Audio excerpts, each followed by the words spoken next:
श्रद्धावान भक्तगणांनो, छत्रपती शिवाजी पेठ जत येथील अत्यंत जागृत व नवसाला पावणाऱ्या श्री मायाक्का देवी व श्री भाग्यवंती मातोश्रींच्या मंदिराचा जीर्णोद्धार सुरू आहे।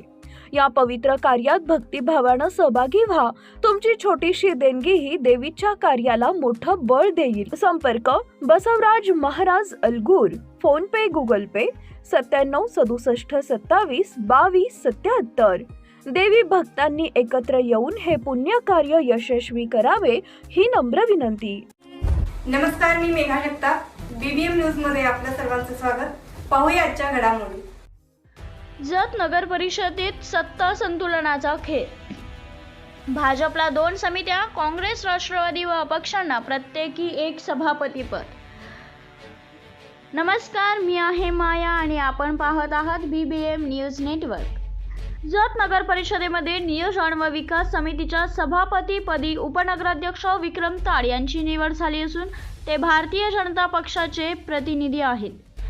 तर सार्वजनिक बांधकाम समितीच्या सभापतीपदी मिथुन भिसे यांची निवड झाली असून हे देखील भाजपचे नगरसेवक आहेत। स्वच्छता व आरोग्य समितीच्या सभापतीपदी गौतम ऐवळे यांची निवड झाली असून या समितीचे नेतृत्वही भाजपकडे गेले। पाणी पुरवठा व जलनिस्सारण समितीच्या सभापतीपदी फिरोज नदाफ यांची निवड झाली। ते अपक्ष असले तरीही भाजप समर्थित असल्याने या समितीवरही भाजपचे वर्चस्व कायम राहिले।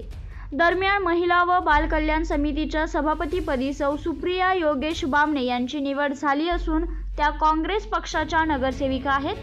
तसेच शिक्षण समितीच्या सभापतीपदी इम्रान गवंडी यांची निवड झाली असून ते राष्ट्रवादी काँग्रेस अजित पवार गट यामध्ये आहेत। जत नगर परिषदेत विषय समिती व सभापती निवडीने आज राजकीय वातावरण चांगलेच तापले असून या निवडी दरम्यान नाट्यमय घडामोडींचा थरार पाहायला मिळाला।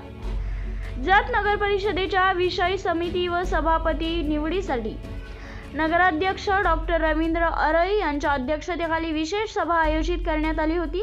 सकाळी 11 वाजता सुरू झालेल्या या सभेत अनेक राजकीय डावपेच, चर्चा आणि निर्णय प्रक्रिया यामुळे सभागृहात चांगलाच रंग चढलेला दिसून आला। या विशेष सभेत भारतीय जनता पक्षाकडे संख्याबळ असतानाही सर्व समित्यांवर वर्चस्व स्थापित जाणकारांच्या मते ही निवड केवळ सभापतीपदी मर्यादित नसून आगामी नगर परिषद सेवकांनी रणनीतीने आणि सत्तेची दिशा ठरवणारी महत्त्वाची समिती आपल्या एकीकडे तर प्रभावी रणनीती दुसरीकडे। या निवडीत संघर्षाचा नवा अध्याय आणि सार्वजनिक बांधकाम समिती या 2 महत्त्वाच्या समित्या भाजपकडे गेल्या आहेत। आता या विशेष समित्यांच्या माध्यमातून भाजपला यापेक्षा अधिक समित्या घेऊ शकल्या विकास कामांना ही बाब राजकीयदृष्ट्या महत्त्वाची राजकीय संघर्ष। दुसरीकडे महिला व बाल कल्याण समिती काँग्रेसकडे, शिक्षण समिती राष्ट्रवादी काँग्रेस अजित पवार गटकडे, तर पाणी पुरवठा व जलनिस्सारण समिती अपक्ष नगरसेवकाकडे गेली आहे।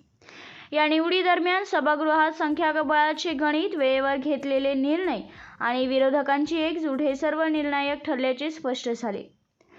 भाजपकडे बहुमत असूनही विरोधकांनी एकत्र येत भाजपची कोंडी केल्याचे या निकालात स्पष्ट दिसून आलेले आहे। राजकीय जाणकारांच्या मते ही निवड केवळ बातमी आणि जाहिरातीसाठी आमच्या चॅनलला लाईक आणि सबस्क्राईब करा। धन्यवाद।